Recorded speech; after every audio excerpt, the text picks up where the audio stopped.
Xayrlı gün Татарстан, xayrlı gün hürmetli televizor qarawçılar. Bugün 14 dekabr düşenbe.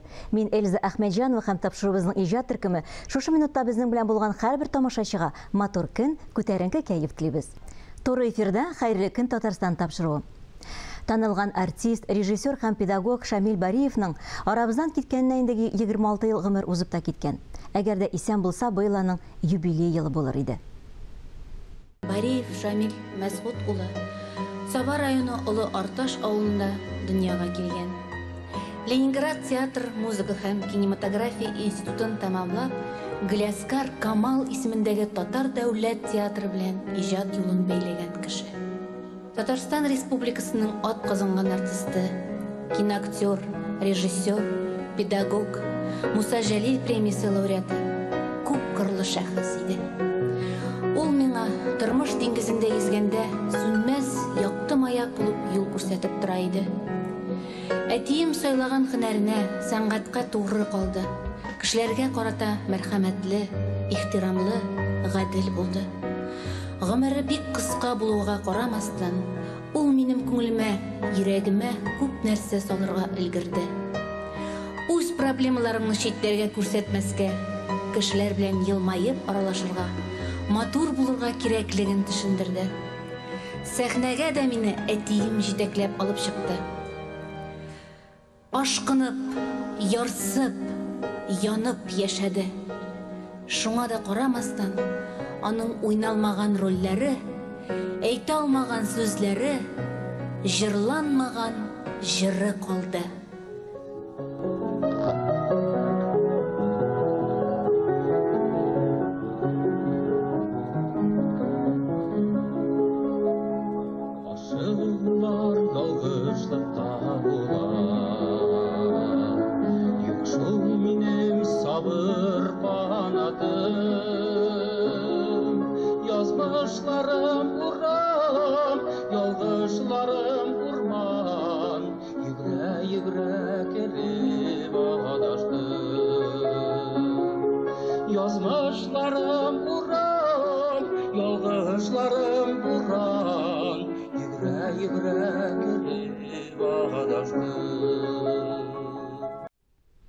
Бүген студиябызның кунагы Айгөл Бариева, Шамил абый Бариевны без аның белән бергә искә алырбыз. Хәерле көн, исәнмесез, Айгөл ханым? Хәерле көн, Эльза, хәерле көн, барлык телевизор караучыларыбыз. Әтигез искиткеч артист иде. Аны бер күрүдә шундук истә калдыра идең, Айгөл. Шулай да менә артист булу аның балачак хыялы булган микән?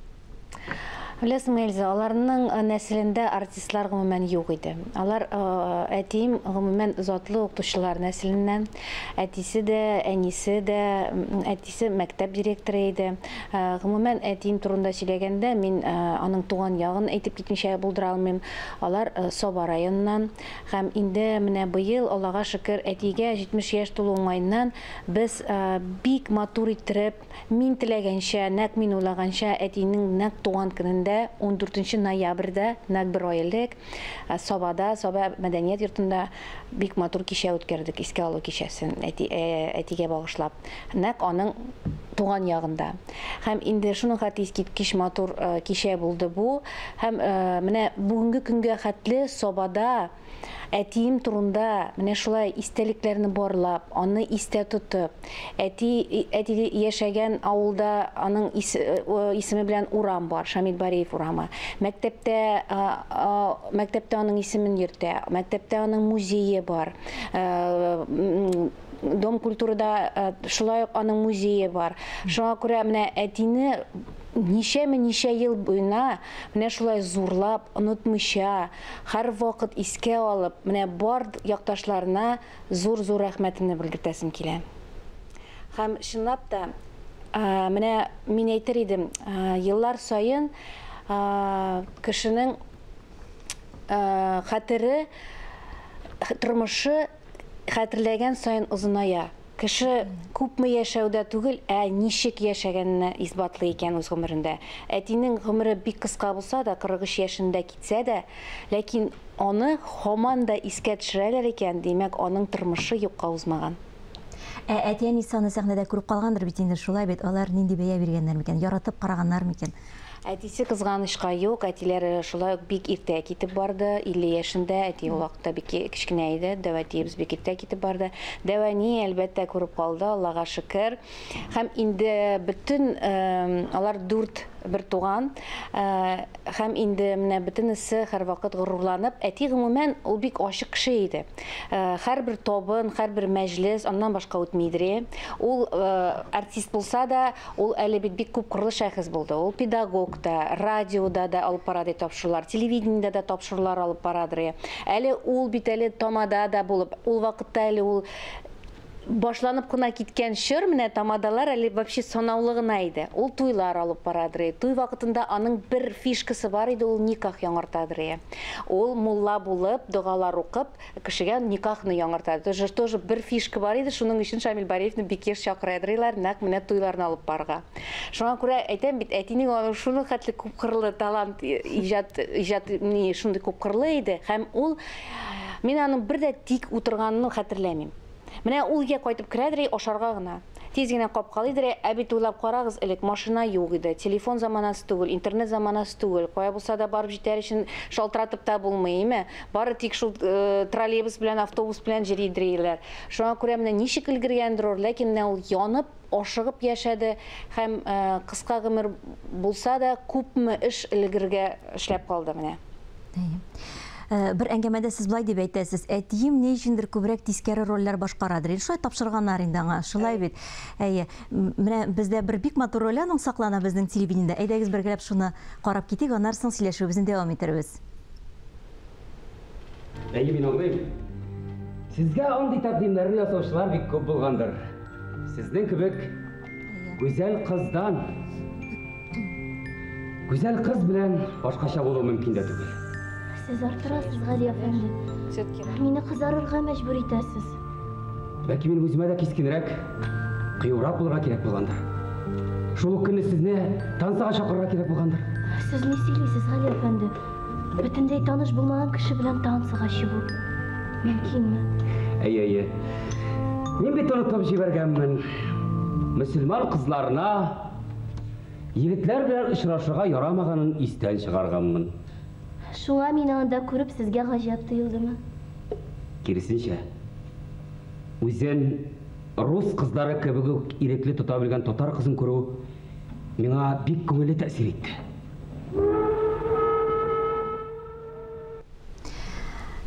Бер әңгәмәдә сез шулай ук Айдел булай дип әйткән идегез, әтиемнең көндәшләре күп булды дип. Һәм күпмедер дәрәҗәдә әтиегезнең менә иртә китүендә аларга да күпмедер гаебегезне күрсәтмәкче буласыз. Бүгенге көндә ул кешеләр белән сез аралашып яшисезме? Аларга менә шушы үпкә тотмыйсызмы? Юк. Бер дә андый мәгънәдә дип әйтмәдем мин, һәм үпкә бер кешегә дә белгертмим. Гомумән, үпкә булырга тиеш тә түгел. Гомумән иҗат кешенең генә түгел, менә күздә күренә торган кешенең спортсмен булсынмы, әйме, берәр нинди янда политик булсынмы, кеше алдында булган кешенең аның һәр вакыт көндәшләре күп. Алай ул гадәти әйбер, ул алай булырга тиеш тә. Ләкин менә мин хәзер үз күзлегемнән әйтә алам. Мин дә бит инде хәзер шундый ук рольда дип әйтим инде, шулай ук кеше арасында һәр вакыт күз алдында һәм шулай көндәшләрем юк түгелдер. Ләкин менә шул көндәшләр алар безгә тик утырырга бирми. Алар безне алга таба үстерергә, үз өстендә эшләргә, үз максатына ирешергә, менә ниндидер бер стимул ул. Шуңа күрә көндәшләр булмаса, кызык булмый, аннары кеше туктый развитиедән. Шуңа күрә менә алар булганга һәм бер нинди дә үпкә юк. Бары тик менә әти, мин аның характерын бик яхшы беләм. ул бик йөрәк аша барсында үткәрәдер, якын аладыр. Хатын-кызлар алар бит башкача, ирләр алар барсында да йөрәккә җыялар, теге алар күрсәтә дә алмыйлар. Без инде ярар җылап бер акырып алып, шунда бер шаярып, бәлки бер ниндидер эмоциялар белән чыгара алабыз. Менә әти барсында җыеп барды үзенең йөрәгенә һәм игә кайтып шулай сөйлидер әнигә, менә шундый несправедливость, менә шундый менә гаделсезлек аны һәрвакыт борчый. Ну, нишләтәсең инде? Мин уйлыйм, иҗат кешеләре һәрберсе шундый. Әнигез белән уртаклашадыр димәк, әйме? Ой, әлбәттә, әни белән. Аларның бит искиткеч мөнәсәбәтләре булган, шундый матур мәхәббәтләре булган, шулай бит. Шулай, алар бер-берсе башка яши алмадылар.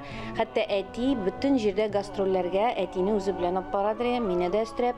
Һәм элек бит алар бер айлап гастрольгә чыгып китәдерләр. Һәм шул бер айга алып китәдер безне һәм артистлар көләдерләр һәрвакыт үзеннән. Кем инде урманга утын ташып йөри дип. Но менә шулай әнине бик яратты һәм әни дә әтине яратты. Һәм аның дәлиле дә менә әни әтисез яши алмады озак. Ул менә теге аккошлар кебек бер артлы китеп бардылар бит инде алар шуңа күрә. Сезнең бик матур бер хатирәгез бар, ике күгәрчен тәрәзә төбегез янына килгәнне. Шуны сөйләп китегез. Әйе, безнең әле ул иске квартирада иде, әти әни яшәгән фатирда, һәм инде без инде күченергә торган чак. Әлбәттә инде моңсуландым, чөнки ул квартирада минем балачак үтте, яшьлек үтте.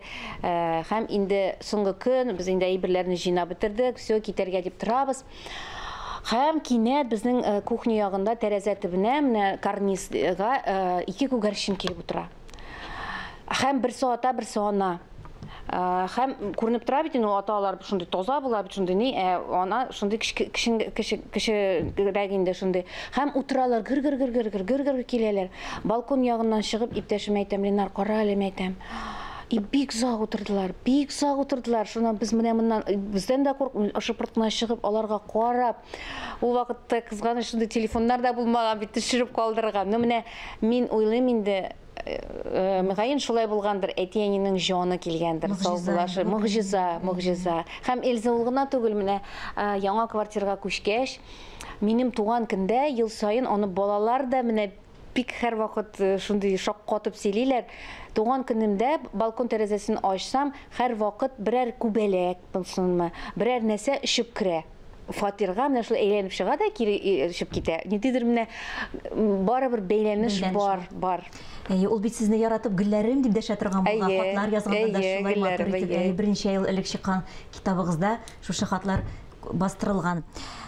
Тормышка да юлны ул күрсәткән дип әйтсәк була, Айгөл, чөнки беренче дәресләрне, сәхнә дәресләрен нәкъ әтиегез биргән сезгә.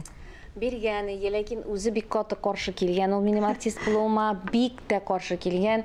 Әнигә гел әйтәдер, аның бөтен сәләтләре бар, но мин каршы дип. Җибәрмә аны зинһар дип менә шулай итеп, мин инде гомумән киноактриса буласым киләдер, Мәскәүгә китәсем киләдер, ул каршы иде. Ләкин мин инде барыбер, кирелек үзен җиңгәндер инде, аннарсы барыбер канда, генда булса бер нәрсә эшләтеп булмый. Һәм минем беренче җыр дәресләремне нәкъ менә әти өйрәтте. Иде хәтта ул күрсәтте, ничек җырны просто былай итеп тәти генә матур гына башкарып түгел, режиссер ягыннан менә һәрбер җыр ул кичкенә генә спектакль булырга тиеш дип ул мине шуңа өйрәтте. Аннан соң мондай бер әйткән сүзе булган, бик матур һәм мәгънәле. Сәхнәдә син үзеңне күрсәтергә тиеш түгел, сәхнәдә син җыр турында уйларга тиеш дип. Әйе, менә әйтәм, син менә чыгасың, үз-үзеңә сокланып түгел, менә карагыз, мин нинди матур, тәти, менә мине тыңлагыз, карагыз. Юк, кеше җыр турында, җырның эчтәлеге турында менә син аны, иң беренче син аны җиткезергә тиеш тамашачыга дип менә нәкъ әтием өйрәткән сүзләр. Мин аларны һәрвакыт күздә тотарга тырышам һәм бер кайчан да онытмыйм шул аның беренче сабакларын. Әтиегез йөрәккә якын ала дип әйттегез, шундый кеше иде дидегез. Тиз кызып китүчән дә булган әле ул. Шулай бик тә ул бик кызып китүчән һәм инде тиз сүнәдер иде. Һәм менә хәтта менә быел шул искә алу кичәсендә бик күп шәкертләре кайтты әтинең. Әтинең бит ул бит әле укытучы да иде, театраль училищесендә аның 4 чыгарылыш булды.